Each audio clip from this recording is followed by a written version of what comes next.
Hi అండి, అందరికీ నమస్కారం అండి. ఈరోజు గోరు చిక్కుళ్ళు పచ్చిమిరపకాయల పచ్చడి చూపిస్తానండి. పచ్చిమిరపకాయలు అండి, ఇవి ఒక పావు కిలో ఉంటాయండి. పావు కిలోకి గోరు చిక్కుళ్ళు, దానికి సగం పచ్చిమిరపకాయలు అండి. కారం తినేదాన్ని బట్టి చూసుకోండి. కారము కొంచెం కొబ్బరి అండి, పచ్చి కొబ్బరి. ఇది చిన్నులపాయ అండి, చింతపండు కొంచెమేనండి, చింతపండు సరిపడా ఉప్పు అండి, రుచికి సరిపడా ఉప్పు.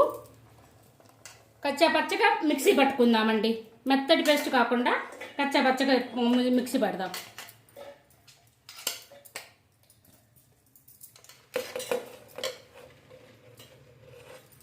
చిన్నుల్లిపాయలు అన్నీ ఒకేసారి వేసేసుకుందామండి.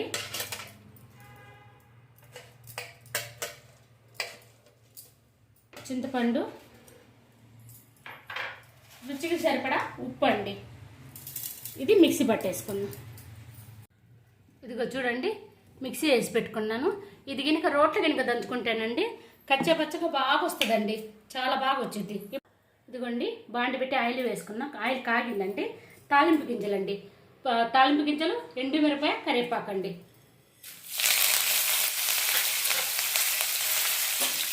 వేగిపోయిందండి.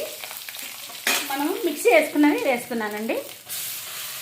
ఇది కాస్త వేగనివ్వాలండి, పచ్చి వాసన పోయేదాకా వేగనిద్దామండి. ఇదిగోండి, వేగిపోతుంది చూడండి. ఇంకొక 2 నిమిషాలు ఉంటే వేగిపోయిందండి పూర్తిగా. ఈ పచ్చడి పొడి పచ్చడి అండి. మా చిన్నప్పుడు మా అమ్మ చేసేదండి ఈ పచ్చడి, చాలా బాగా టేస్టీగా ఉంటుందండి. ఇదిగో ఇట్లా వేగిపోయిందండి. ఈ పచ్చడి 4-5 రోజులు కూడా బాగా నిలువ ఉంటుందండి. నిలువ పచ్చడి టైప్లో కూడా బాగుంటుంది. ఇది ఒక వారం రోజులు దాకా ఉంటుందండి. నూనెలో బాగా వేగాలండి. వేగితేనే పచ్చడి టేస్ట్ వస్తుంది, పొడి పొడిగా బాగుంటుందండి. అన్నం లెక్క చాలా బాగుంటుందండి. తీసేద్దాంలేండి. చూడండి, కలర్ మారింది. ఈ కలర్ వచ్చేస్తే సరిపోతుందండి. కొంచెం పొడి పచ్చడి కదండి, బాగా కలర్ మారాలి. బాగా కలర్ మారిపోయింది. ఆయిల్ కూడా కరెక్ట్గా వేసుకుంటానండి, నేను ఎక్కువ వేయను. అది చూడండి, స్టవ్ ఆఫ్ చేస్తున్నా.